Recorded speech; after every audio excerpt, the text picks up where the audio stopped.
Cette vidéo va intégralement spoiler Midsommar. Si c'est votre genre de film, je vous conseille très fort de le voir avant de regarder la vidéo. C'est un film très violent physiquement et psychologiquement, donc cette vidéo comportera des images gore et beaucoup de sujets difficiles. Sexisme, meurtre, eugénisme, vous êtes prévenus. Don't you want devoted followers who leave their families for you, give their money to you, give their bodies to you, give up their lives for you, consider you God, and will kill for you? Don't you want to become a cult leader? Dani est une étudiante en psychologie dont toute la famille proche vient de mourir dans des circonstances traumatisantes. Son petit ami Christian est un sale bâtard qui n'arrive pas à la larguer et pensait partir en Suède avec ses bros tranquillement. Sauf que Dani veut venir avec eux et Christian, n'ayant aucune couenne, n'arrive pas à lui dire non. C'est donc chez les Harga, la commune de leur pote Pelle, pendant les rites estivaux du Midsommar, que nos héros américains vont vivre leurs petites aventures. Attention les petits loups, ça commence!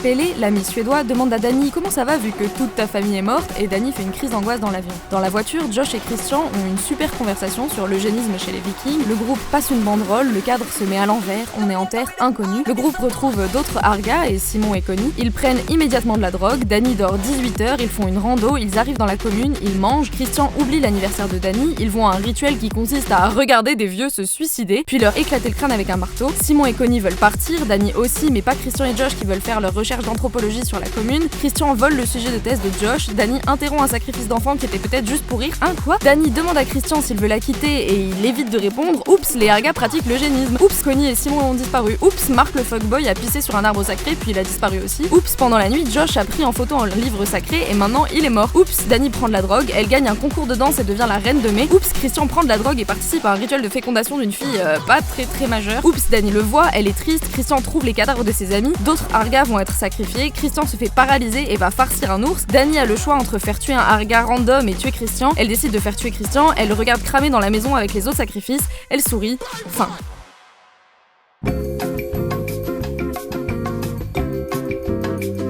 Midsommar est un film extrêmement dense, riche de détails et de symboles. Donc je ne vais pas pouvoir parler de tout ce que le film évoque ou représente. Ce que je vais essayer de faire, c'est plutôt vous donner une grille de lecture du film et expliquer mon problème avec certaines des analyses qui en ont été faites. Pour commencer, on va regarder ensemble les éléments qui peuvent alerter sur la présence d'une dérive sectaire et quelques techniques d'embrigadement mises en place par les Harga au cours du film. Perfect timing, by the way. We just took these 5 minutes ago. Haven't even started coming up yet.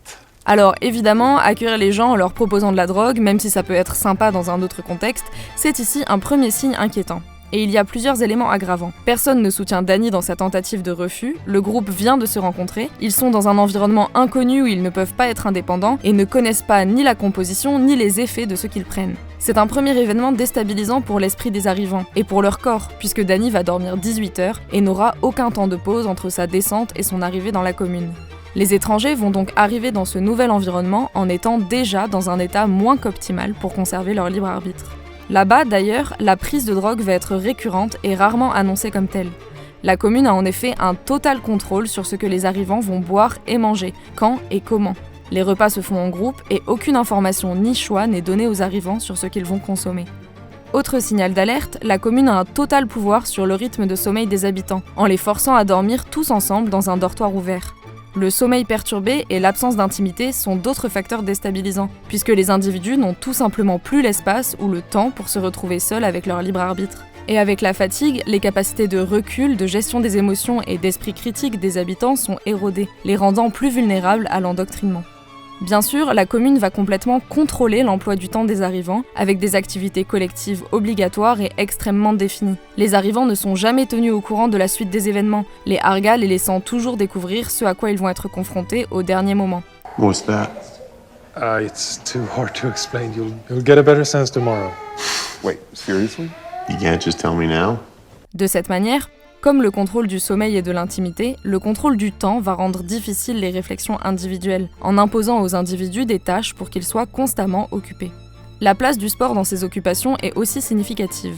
Pendant une activité sportive, le corps produit une quantité d'endorphines et d'hormones liées au plaisir. Si l'activité sportive est partagée avec les membres de la commune, la sensation de bien-être qu'elle entraîne va être associée, voire attribuée, à la présence du groupe. L'activité sportive contrôlée par la commune va donc renforcer le lien entre l'individu et le groupe. Dans un contexte de prise de psychotropes et de manque de sommeil, l'activité sportive va elle aussi contribuer à émousser l'esprit critique de l'individu, car elle demande beaucoup d'énergie dans un contexte où on en a peu. De cette manière, les individus n'ont tout simplement pas l'énergie de résister à l'endoctrinement. L'aspect collectif de tout cela remplit une autre fonction que simplement la joie d'être ensemble et le partage de moments agréables. Cela permet aux Arga de constamment surveiller les nouveaux arrivants. De fait, dès que quelqu'un va montrer des signes de doute ou de désaccord, il sera facile pour le groupe de réagir, que ce soit en faisant disparaître les doutes ou l'individu lui-même. Afin de faire disparaître ces doutes, on peut voir la commune utiliser ce qu'on appelle le love bombing. Dans son livre Cults in Our Midst, la professeure en psychologie Margaret Singer définit le love bombing comme un effort coordonné des membres de la secte pour inonder les nouvelles recrues de flatterie, de séduction verbale, d'affection physique et d'énormément d'attention à la moindre de leurs remarques. Cette communion instantanée est un stratagème trompeur responsable de nombre d'endoctrinements réussis. On peut enfin ajouter un élément tout droit sorti de la liste de la Miviludes, l'organisme français de lutte contre les dérives sectaires. Une réponse stéréotypée aux questions existentielles. Oui, ce que Pélé explique à Danny sur les croyances des Arga peut paraître poétique et intéressant, si on n'était pas en train de parler de la mise à mort systématique des personnes âgées, une question qui, en temps normal, devrait être bien plus difficile à justifier qu'avec un petit récit dogmatique. Ah, et puis évidemment, ils tuent des gens. You have brought outside offerings. Ils vont chercher des nouvelles recrues à l'étranger et ils tuent des gens. Outside offerings. Alors ça va vous surprendre, mais être prêt à tuer ou à être sacrifié pour le groupe, c'est un signe de dérive sectaire. Bref, avec tout ça, on peut penser que les Arga sont sans ambiguïté les méchants de l'histoire. Les Arga ne sont pas particulièrement mauvais, on aurait du mal à dire qu'ils sont méchants ou même les véritables antagonistes du film. Les Arga offrent un idéal, accueillant Danny. La commune lui offre une vraie chance d'être heureuse. Nous rions des hommes qui ont envahi ce safe space. Ces hommes sont sacrifiés pour l'amélioration de la tribu, du monde, du rituel. Midsommar est une représentation absolument exacte de ce qui se passe quand les femmes se soutiennent entre elles. Bien qu'elles soient d'abord perturbées par les traditions violentes des Arga et leur acceptation de la mort, Danny finit par dépasser sa retenue émotionnelle et accepter que la communauté Arga la soigne. La place de Danny a toujours été parmi les Arga. What?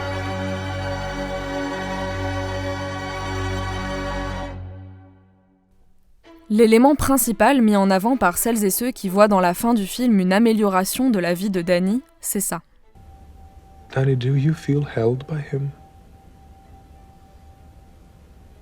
Does he feel like home to you? Cette réplique est certainement l'une des plus marquantes du film.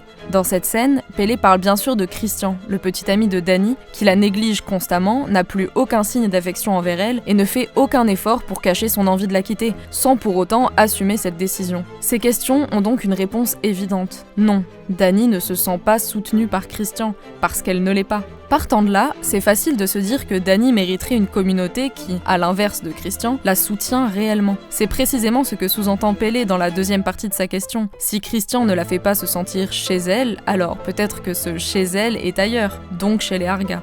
Maintenant, remettons cette réplique dans son contexte. Au début de la scène, Danny ne parle pas de Christian. Elle ne parle pas de son couple, elle ne parle même pas de ses sentiments. Elle dit qu'elle veut partir. En effet, cette conversation a lieu juste après le rituel de meurtre/suicide de 2 personnes âgées. Danny est sous le choc et elle demande à Pélé, la personne qu'elle connaît le mieux chez les Arga, d'entendre son besoin de ne pas rester parmi eux. Ce que Pélé fait ici, ce n'est pas du réconfort, mais de la manipulation. Il arrive à détourner la conversation de son but, c'est-à-dire laisser Danny s'en aller. Là où la manipulation est particulièrement efficace, c'est que Pélé ne nie pas la détresse émotionnelle de Danny, mais il la redirige. Il entend qu'elle est bouleversée, mais pointe du doigt Christian, quand en réalité, la cause directe du choc de Danny, c'est bien la secte. À la fin de la scène et de la conversation, Danny a complètement oublié sa demande initiale, partir de chez les Arga. Pélé a réussi à lui faire oublier non seulement sa remise en question de la secte, mais aussi son propre instinct de survie. On peut comparer cette scène aux différents moments auxquels Christian cherche à manipuler Danny. Son approche est beaucoup moins subtile et donc peu concluante. La différence principale entre la méthode de Christian et celle de Pélé, c'est que Christian, lui, cherche seulement à dévaluer et nier les émotions de Danny, là où Pélé les prend en compte pour les utiliser à son avantage. Cette subtilité peut aussi expliquer pourquoi, en tant que public, on peut très bien voir que Christian est un connard, mais ne pas réussir réussir à identifier Pélé comme un manipulateur. Une autre scène fréquemment utilisée pour démontrer l'aspect positif que les Arga ont sur Dany, c'est celle-ci.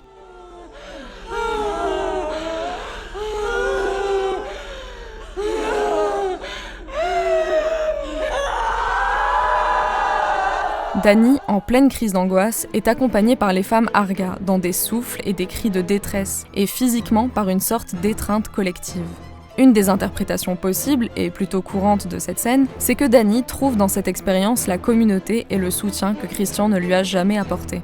Ses émotions ne sont même pas seulement prises en compte ou écoutées, mais carrément vécues par une communauté. Et comme plusieurs critiques l'ont remarqué, cette communauté est ici exclusivement féminine, faisant écho au concept de sororité et de soutien entre femmes, deux choses qui sont souvent difficiles d'accès dans la société mainstream.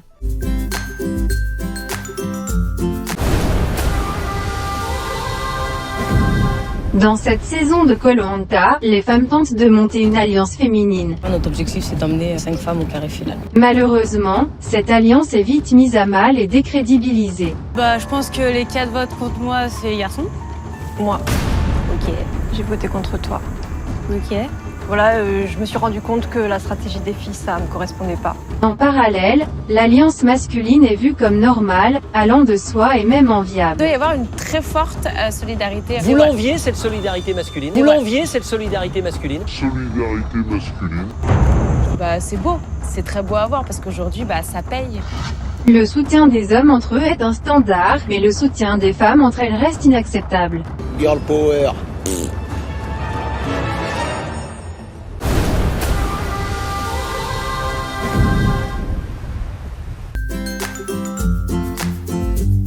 Donc oui, en surface, cette scène peut être vue comme un accompagnement positif de Dany à travers ses émotions négatives, qui ne sont plus seulement son fardeau personnel, mais qui trouvent un écho dans une communauté de femmes.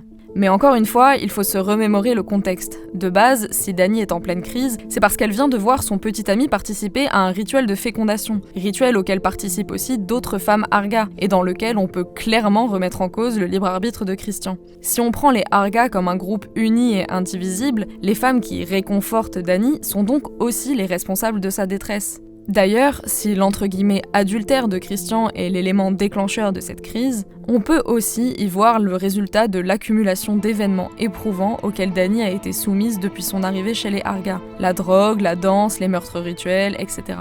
À bien y regarder, cette scène est une excellente représentation d'une technique d'embrigadement sectaire. Après avoir poussé l'individu à bout, les membres de la secte se présentent comme la solution à cette détresse, en faisant passer une crise d'angoisse pour une expérience spirituelle.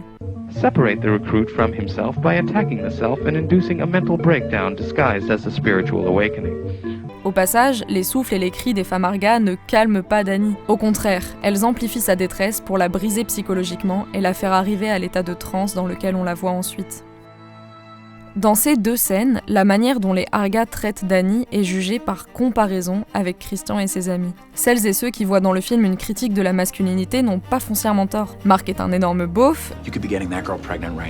Josh et Christian sont en plein concours de ma thèse est plus grosse que la tienne. Why are you even in academia?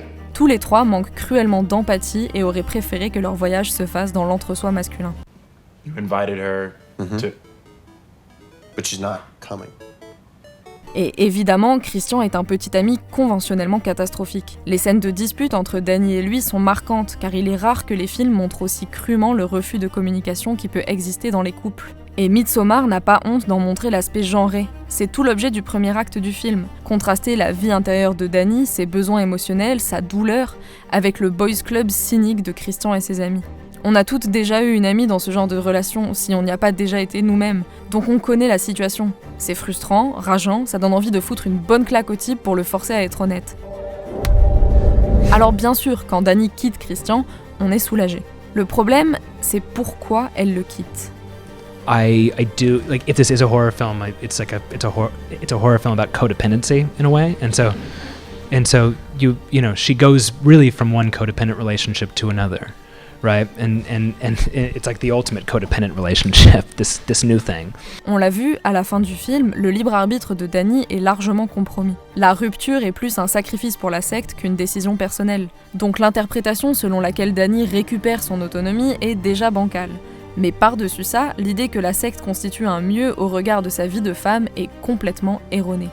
Les Arga ont beau porter des tuniques d'apparence unisexe, leurs coutumes sont très genrées et conservatrices. Au cours du film, Dani est par exemple reléguée à la cuisine ou à des rôles symboliques, la mère nourricière, la reine de mai, des figures parfaitement en accord avec les stéréotypes de genre.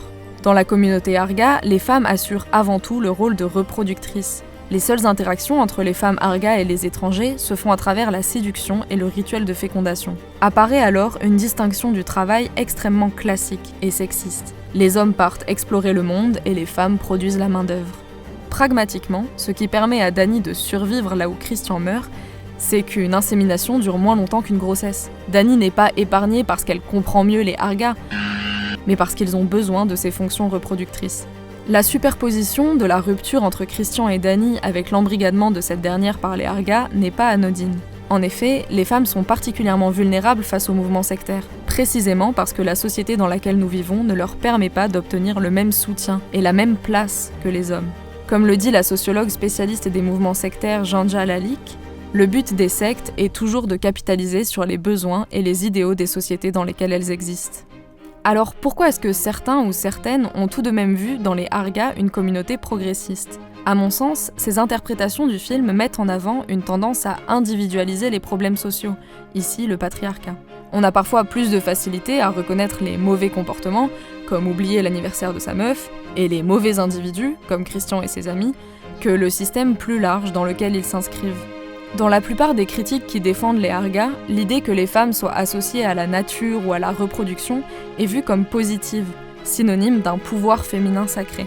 En filigrane, ces critiques défendent un féminisme qu'on appelle essentialiste, c'est-à-dire un mouvement de pensée qui croit à une essence féminine et donc aussi à une essence masculine opposée et complémentaire. Les femmes seraient intrinsèquement liées à la nature, leur biologie renfermerait un pouvoir particulier, il faut qu'elles soient égales aux hommes, mais elles sont, par nature, profondément différentes, l'ont toujours été et le seront toujours. L'essentialisme possède donc une forme de déterminisme, où le corps est un peu un destin. Ce genre d'idée peut rapidement devenir incompatible avec, par exemple, les droits des personnes trans. S'il y a une essence féminine, si les hommes et les femmes sont des conceptions immuables, comment justifier que certaines personnes passent de l'un à l'autre ? Et avec la fascination que les courants essentialistes entretiennent pour la biologie féminine, l'utérus, la fertilité, etc., quelle place y aurait-il pour les femmes infertiles, les femmes sans utérus, ou les femmes qui n'ont aucun attrait pour la maternité et la nature ? Bref, vous l'aurez compris, je suis pas super fan de ce type de féminisme, et le fait qu'il puisse être utilisé pour glorifier les Arga montre, à mes yeux, tous ses défauts. Au prétexte que les femmes peuvent pleurer ensemble et planter des fleurs, ces critiques ignorent totalement les rôles concrets attribués aux femmes chez les Arga. Ignorent par exemple les accouplements rituels et l'eugénisme, qui sont pourtant hautement liés à la question du choix des femmes vis-à-vis de leur corps. L'esthétique du pouvoir féminin n'assure en rien la réelle libération des femmes ou leur égalité avec les hommes. On peut tout à fait célébrer une reine de mai sans lui laisser la moindre once de liberté. Mais les critiques avec lesquelles je suis en désaccord n'ont pas seulement une interprétation différente de Midsommar. Car pour arriver à une telle lecture du film, où on désigne la secte comme un safe space, il faut aussi activement ignorer certaines des informations données par le film. Il y a notamment un axe d'analyse qui est systématiquement oublié par ces critiques girl power, la question du racisme. On va commencer par enfoncer des portes ouvertes. Chez les Arga, il n'y a que des blancs. Comme l'ont fait remarquer certaines critiques, les costumes portés par les Arga soulignent l'uniformité de la commune. Les étrangers, américains et anglais, sont immédiatement repérables à leurs vêtements plus sombres.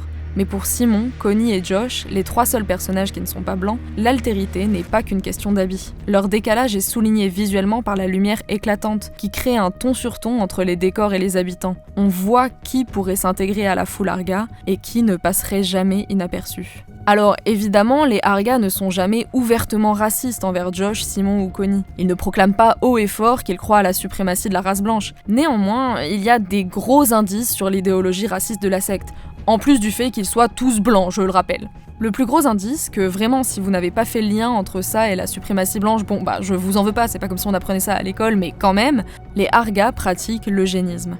Les Arga revendiquent sélectionner et choisir les accouplements au sein de leur commune pour créer des personnes handicapées qui deviennent leurs prophètes.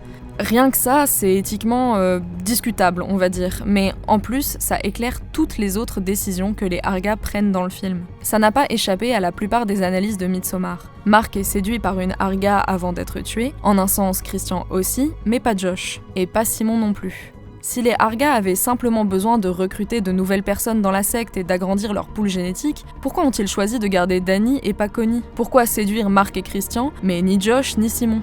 Quand le Huffington Post pose cette question à Ari Aster, le réalisateur répond sans équivoque. Il y a un sous-texte raciste. Les Arga tuent quelle que soit la couleur de peau de leurs victimes, mais ils utilisent les blancs pour des raisons génétiques. Danny a été choisie pour ses fonctions reproductrices, oui, mais aussi parce qu'elle est blanche. L'uniformité des Arga n'est pas un hasard, c'est de l'eugénisme, une sélection consciente des traits caractéristiques de la prétendue race blanche. Vous remarquerez au passage que Christian est forcé de s'accoupler avec une jeune fille qui est rousse, comme lui, potentiellement pour maintenir ce gène récessif dans la commune. Une théorie appuyée par le fait que Jack Raynor, l'acteur qui joue Christian, est châtain en dehors du film. Les Arga n'ont pas laissé Connie devenir la reine de mai, bien que son comportement et celui de Danny aient été similaires. Les choix de qui survit et comment sont motivés par une idéologie raciale. Les Arga perpétuent donc une violence différente en fonction de s'ils perçoivent la personne comme blanche ou non. Mais il y a d'autres indices qui nous permettent de relier cette communauté imaginaire à la suprématie blanche. Parmi ces indices, il y en a un qui m'a précipité dans un puits de recherche. C'est le fait que les Arga utilisent les runes nordiques. Cette utilisation a déjà été beaucoup analysée, parce que c'est un sujet fascinant qui invite à l'interprétation. Telle rune aurait telle signification, mais elle est à l'envers, donc ça pourrait vouloir dire ça. On a aussi tous et toutes déjà entendu parler des Vikings, d'Odin, de Thor, autant de petits détails de ce qui, dans notre imaginaire, constitue la culture nordique. Ce que j'ai découvert en préparant cette vidéo, c'est que les runes sont des symboles définitivement marqués à l'extrême droite. C'est même inclus dans le film. Le langage secret des nazis, c'est un ensemble de runes inspirées du Futhark, comme celles que les Arga utilisent. Il y a un lien entre la popularisation de certaines runes, le sens qui leur est donné, et l'utilisation que les nazis en faisaient au XXe siècle. Les idées que nous avons sur les runes et sur la culture nordique en général ne sont pas neutres, mais ont pour beaucoup traversé différentes réécritures. Et parmi elles, la réécriture que les nazis en ont fait. Au cours du XIXe siècle, certains penseurs allemands avaient à cœur de recréer un roman national et trouver, ou fabriquer, une identité allemande ancestrale et puissante. C'est ce qu'explique entre autres Dorothy Kim, professeure de littérature médiévale. Le nationalisme allemand du XIXe s'est métastasé dans le Völkisch, un mouvement à la recherche de récits historiques qui renforcerait une nation allemande de race blanche. Ils ont réécrit l'histoire. Plus tard, les travaux universitaires du Troisième Reich ont étoffé ces idées, avec des auteurs comme Gustav Neckel et Bernhard Kummer, qui pointaient du doigt le socialisme, les juifs et la lutte des classes comme responsables du déclin de la race germanique qu'ils s'imaginaient descendre de ce passé viking. C'est donc dans ce contexte que l'intérêt pour les Vikings, leurs croyances et leurs runes a trouvé un renouveau. Sur les tombes des SS, ce sont des runes qui étaient utilisées pour signifier vie et mort. La rune d'Odal ornait les badges des SS chargés de surveiller la pureté raciale du mouvement. Elle est devenue le symbole de la 7e division SS pendant la guerre. Elle a été utilisée continuellement par les mouvements néo-nazis italiens, sud-américains, néo-zélandais. Elle est, encore aujourd'hui, en France, taguée aux côtés de la croix gammée, de la croix celtique et d'autres symboles suprémacistes blancs.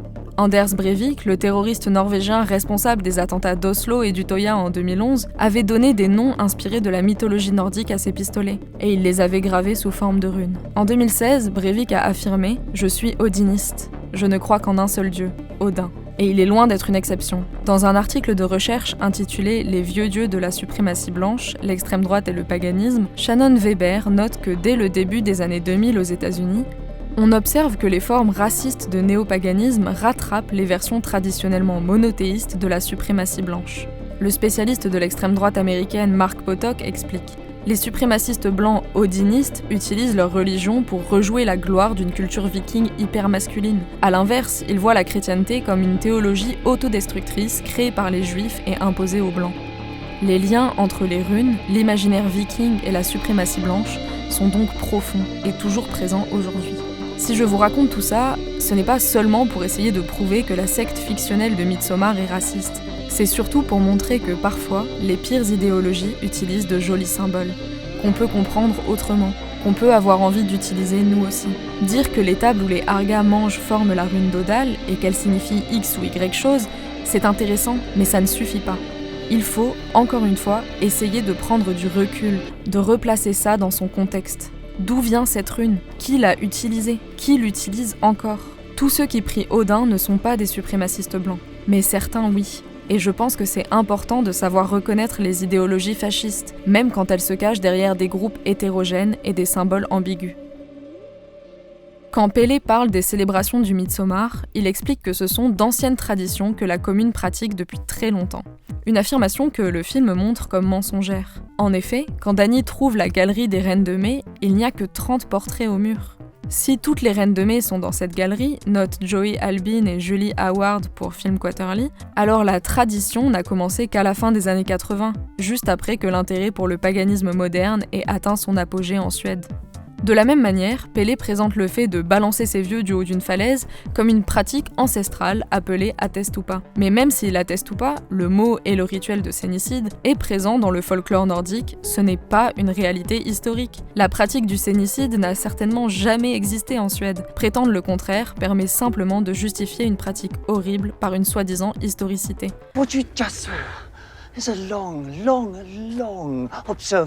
Et ça arrange surtout celles et ceux qui, comme les Arga, considèrent tout à fait normal de tuer les personnes trop âgées pour travailler. D'ailleurs, le mythe de l'Atestupa aurait pour origine un conte satirique écrit dans la saga de Gautrek, un texte du XIIIe siècle. Ce qui révèle deux choses. Déjà, tuer les personnes âgées n'est pas censé être vu comme une chose positive, puisque la saga dépeint ceux qui s'y résolvent comme des avares égoïstes. Deuxièmement, le mythe de l'Atestupa n'a été popularisé qu'au XVIIe siècle, quand le conte qu'il évoquait a été traduit en suédois. Et cerise sur le gâteau de l'absence de réalité historique, les différentes sagas censées raconter les pratiques païennes nordiques ont toutes été écrites après la christianisation de ces pays. Les croyances odinistes desquelles s'inspirent les Arga n'ont donc aucun texte d'origine. La commune de Pélé a l'air de collectionner les mythes de violence rituelle, pour les draper dans une tradition et un passé qui n'existe qu'en légende. Cette manière d'altérer l'histoire pour revendiquer de lointaines racines n'est pas sans rappeler les statues des confédérés américains. Celles récemment démises par des manifestants ou retirées par les municipalités, et celles encore debout, ont en grande partie été érigées bien longtemps après la guerre civile, pendant l'ère de Jim Crow et du mouvement des droits civiques. Bien que certains aient défendu ces statues comme étant importantes historiquement, sous-entendre qu'elles seraient d'authentiques vestiges de la guerre civile est tout simplement faux. La commune de Midsommar a adopté et modernisé les pires mythes nationalistes d'un passé viking imaginaire, dans le but de justifier son projet social. De la même manière, les néo-confédérés américains glorifient une vision révisionniste de l'histoire, afin de soutenir leur idéologie raciste et nationaliste. Dans les deux cas, la nation idéalisée n'existe pas. Les États confédérés, comme la Scandinavie des mythes, sont tous deux projetés sur nos pays contemporains, sans aucune exactitude historique. Et pour celles et ceux pas convaincus par ma petite présentation de comment les Arga imaginaires représentent des fachos bien réels, ou qui entendent mais trouvent ça un peu tiré par les cheveux, peut-être vous laisserez vous convaincre par la réaction des réels fachos américains. Lana Lockteff, par exemple, une suprémaciste blanche antisémite, négationniste, conspirationniste et tous les mots en phobe qui existent, a critiqué Midsommar en ces termes. Oh waouh, regardez un horrible film qui diabolise d'anciennes traditions suédoises et européennes, où de plutôt paisibles Suédois sont des tueurs racistes. Super edgy. Avant de partir dans une diatribe antisémite contre Ari Aster, parce que c'est une grosse facho. Ari Aster n'a pas accidentellement écrit un film avec des suprémacistes blancs. Il n'a pas non plus accidentellement réalisé un film duquel on peut ressortir soulagé, voire heureux pour le personnage principal. À vrai dire, la catharsis de la fin est calculée. La musique va crescendo pendant 10 minutes, et tout le film est extrêmement difficile à voir, certains effets spéciaux ayant pour unique but de rendre le visionnage encore plus physiquement angoissant. Selon Aster, le film est un fantasme sombre pour Danny. Les réactions positives vis-à-vis des Arga et optimistes quant au destin de Danny ne sont pas complètement à côté de la plaque, elles sont en fait prévues. But I hope that the catharsis you feel while you're watching it is kind of like unmuddied, and that as you walk away, it sort of becomes more complicated. Vous vous souvenez quand j'ai résumé le film, j'ai dit que le groupe passait sous une bannière au moment où la caméra se met à l'envers. Eh bien, à l'endroit et traduite, on peut y lire « Stop à l'immigration de masse à Hälsingland ». La thématique du racisme est bien intentionnellement intégrée au film, tout aussi intentionnellement qu'elle est rendue pernicieuse. La bannière est là, en suédois et à l'envers. Mais quel est l'intérêt de rendre toutes ces questions, le racisme des Arga, leur idéologie suprémaciste, si obscures ? Pourquoi avoir choisi une mise en scène qui nous pousse à ressentir du soulagement à la fin du film ? there are sort of politics woven into the fabric of the film and in the margins, and it was important for me that it just be kind of like texture and not like, that we're not making a polemic in any way. Selon Ari Aster, les questions politiques présentes dans le film relèvent de la texture. C'est un choix de mots qui m'a vraiment interpellée. La texture, ça a l'air d'être du détail, mais retirer sa texture à un objet, c'est presque lui enlever une dimension entière. C'est un changement radical, une simplification. Et je pense que dans nos vies aussi, les questions politiques sont une forme de texture, un ensemble de détails plus ou moins visibles dont l'ignorance nous prive d'une dimension entière de la réalité. Jordan Peele, le réalisateur des tout autant politiques Get Out et Us, a dit à propos de Midsommar: « Ce film réussit quelque chose d'unique, parce qu'après la fin, j'ai repensé au dernier acte en me disant « Putain, c'était les images les plus atroces et dérangeantes que j'ai jamais vues au ciné. » Et pourtant, je les ai regardées bouche bée et les yeux grands ouverts. Je pense qu'on obtient cette réaction en partie en ne réduisant jamais les méchants à des monstres grimaçants avec un plan machiavélique. Et je pense que c'est parfaitement résumé. Les Argas ne sont pas des monstres. L'horreur du film n'est pas extérieure à l'humanité. C'est pour ça que ce film fascine autant, qu'autant de gens ont essayé d'expliquer les émotions qu'il leur a fait traverser, d'analyser chaque détail. L'horreur de Midsommar est profondément humaine. Le repli sur soi, la codépendance, la perte du libre arbitre, le totalitarisme, autant de mots malheureusement actuels. Parmi les critiques de Midsommar qui m'ont marqué et m'ont aidé à écrire cette vidéo, il y a celle de Shine Yao, une universitaire américaine, intitulée « Les horreurs de la sympathie blanche ». Elle y met en lumière la grille de lecture sociale que j'ai essayé d'expliquer dans cette vidéo, et elle conclut, à propos de la dernière scène du film, « Se réjouir de cette conclusion, c'est accepter le sacrifice des personnes racisées sur l'autel d'un accomplissement de soi féministe et blanc. » Midsommar nous pose la question « À qui va notre compassion ?» À mon sens, c'est bien cette question que nous pose le film. Est-ce que nous aussi, on pourrait tomber sous le charme d'une secte raciste ? Au début de la vidéo, j'ai fait une blague sur le clip Solar Power de Lorde, et en fait, c'était pas si anodin. Notre culture privilégie le confort et l'élévation personnelle. Cette idéologie infiltre nos idéaux politiques, quels qu'ils soient. On assiste à un regain d'intérêt pour l'esthétique New Age, les spiritualités alternatives, le rêve de partir créer sa petite communauté idyllique dans la nature. Dans le paysage médiatique et la culture mainstream, les limites entre cette esthétique d'alternative et le réel désir de changement se brouillent constamment. C'est comme ça qu'on se retrouve avec des initiatives de développement personnel qui s'estampillent féministes, comme si le moindre bullet journal pouvait devenir un combat politique. Ma définition à moi du féminisme, c'est de prendre le pouvoir de sa vie. Et c'est comme ça aussi qu'on se retrouve avec une ministre qui enregistre un épisode de podcast avec des soutiens de Thierry Casanova, un type qui a la Miviludes au cul depuis 10 ans.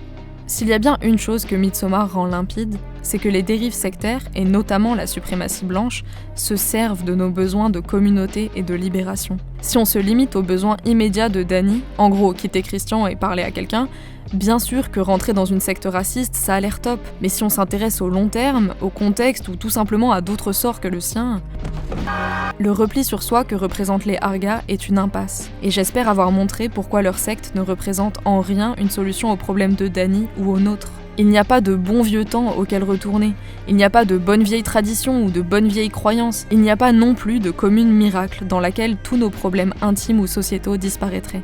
Après avoir écrit cette vidéo, la fin de Midsommar a le goût amer d'un avertissement. On peut consentir à la pire violence par confort, on peut perdre son libre arbitre dans la joie. Le fascisme peut s'infiltrer partout où nous relâchons notre vigilance.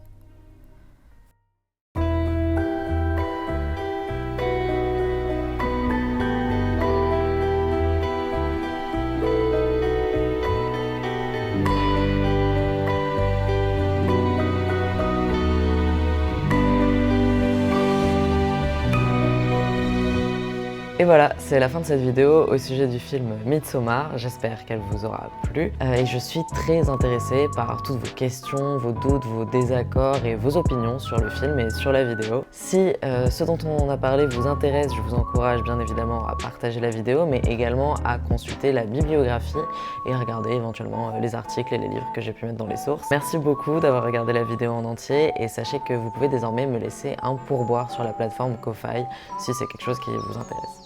Voilà, gros bisous, fun